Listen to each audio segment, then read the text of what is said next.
Hey guys, আসসালামু আলাইকুম। সম্মানিত ভিউয়ার্স, আপনারা সবাই কেমন আছেন? আশা করি ভালো আছেন।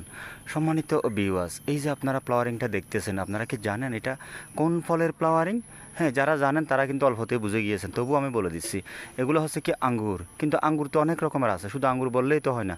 এটা কোন জাতের আঙ্গুর আমি আপনাদেরকে ভিডিওর মাধ্যমে পরিষ্কার করে বুঝিয়ে দেওয়ার চেষ্টা করতেছি। আপনারা ভিডিওটা পুরো দেখুন। সম্মানিত ভাই এবং বোনেরা, আমার এটা আঙ্গুরের জাতের নাম হচ্ছে কি জয় জয় সিডলেস। একেবারে যদি সহজ করে বলি তাহলে কালো আঙ্গুর, কিন্তু সম্পূর্ণ বীজবিহীন।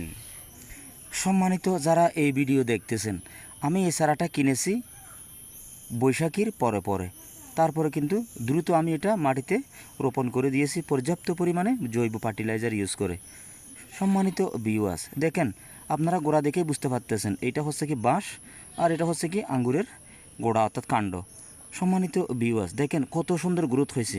গ্রোথ হওয়ার পরে আমি এটাকে ভালো করে এস্টাবলিশও করতে পারিনি, অর্থাৎ আঙ্গুরের যে একটা শেপ দেওয়া লাগে, আমি কি গাছের আকৃতি করব নাকি মাছা করব অর্থাৎ সাং করব, সহজ করে যদি বলি কোনোটাই কিন্তু আমি এখনও সিদ্ধান্ত নিই নাই। আমি শুধু গাছটাকে বৃদ্ধি করতেছি আর মোটা করতেছি, তার আগেই কিন্তু এটা ফ্লাওয়ারিং হয়ে গেছে অর্থাৎ ফুল দিয়ে দিছে। সম্মানিত ভিউয়ার্স, আপনারা দেখেন কত মোটা সোটা একটা লতা হয়ে গেছে। এটা গ্রিন থেকে কালো বর্ণ ধারণ করতেছে, অর্থাৎ যখন মোটা হবে ধীরে ধীরে এটা কালো বর্ণ ধারণ করবে, এরপরে ফেটে ফেটে কিন্তু ওই অর্থাৎ চামড়াটা উঠে যাবে।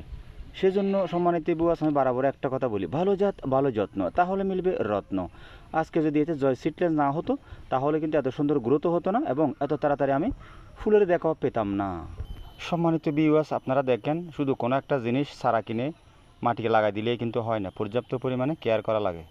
সম্মানিত ভিউয়ার্স, আমি যাতে আসলে এত তাড়াতাড়ি যে ফুল হবে সেজন্য আমি এত অবহেলা করেছি, ভালো করে পরিপূর্ণভাবে এটাকে সেবা দিই নাই, কিন্তু এটা যে এত ভালো রেজাল্ট পাবো এটা আমার সম্পূর্ণ কল্পনার বাইরে। সেই কারণে দেখেন কীটপতঙ্গ গ্রাস করেছে, পাতা খেয়ে ফেলেছে। আপনারা এই বিষয়গুলো আমলে রাখবেন। যদি এভাবে পাতা খেয়ে ফেলে তাহলে কিন্তু গাছের বৃদ্ধি কম হয়ে পাশাপাশি রোগাক্রান্ত হওয়ার সম্ভাবনা আছে।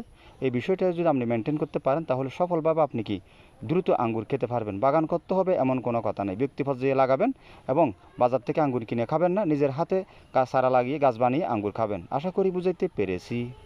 সম্মানিত ভিউয়ার্স, গাছটা অনেক হাইট হয়ে গেছে, আমি কাটিমন আম গাছের সাথে জড়িয়ে দিয়েছি, সেই কারণে সবগুলো ফুল আপনাদেরকে আমি দেখাতে পারতেছি না। তো এই হচ্ছে কথা, আপনারা সঠিক ট্রিটমেন্ট দেবেন তাহলে কিন্তু আপনি এই জয় সিডলেস অর্থাৎ বিচিবিহীন কালো আঙ্গুর আপনি আস্বাদন করতে পারবেন। সম্মানিত ভিউয়ার্স, আর একটা গুরুত্বপূর্ণ কথা, বাইকনুর আঙ্গুর যেভাবে হেভি বেয়ারিং হয়, জয় সিডলেস কিন্তু এত বেয়ারিং হবে না, একটু কম ধরবে, পাতলা পাতলা। তবে কি বাইকনুরের চেয়ে জয় সিডলেসের বাজার ভ্যালু ভালো এবং কিনতে গেলে অনেক দাম। আশা করি বুঝাইতে পেরেছি। আজকে আর বেশি কথা বাড়াবো না। ভিডিওটা ভালো লাগলে সাবস্ক্রাইব করে দেবেন, লাইক করে দেবেন। আসসালামু আলাইকুম।